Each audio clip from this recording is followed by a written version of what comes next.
South Sudan is categorized as a fragile context programming area, and which means we are prone to disasters, man-made disasters like conflicts, which we have at the moment, and then we also have natural disasters like floods, fires, we have droughts.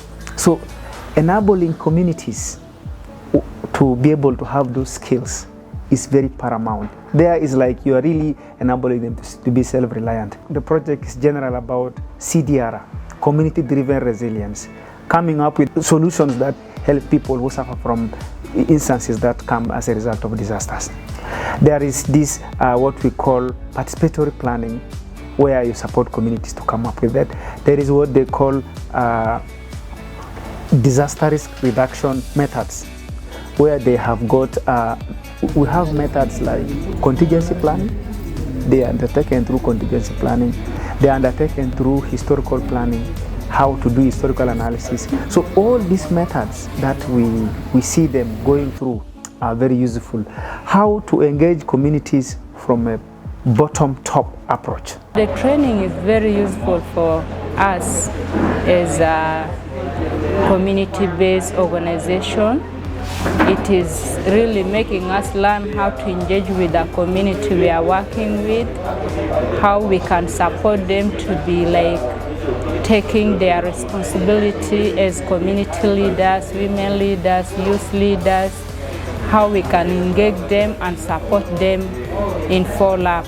So also the training is useful according to how I see it. It makes us to know the modes of communication in the community and whom to engage in the community in case there are early warning system. How do we pass the information in time so that people are informed? So the training is also useful because I can see it makes us to know how to develop our concept notes based on the hazards that is happening in the community. Different stakeholders. One of the key things here is participatory planning for a collective action by communities. I think it's one of the methods that is very key because it's called community-based disaster risk reduction.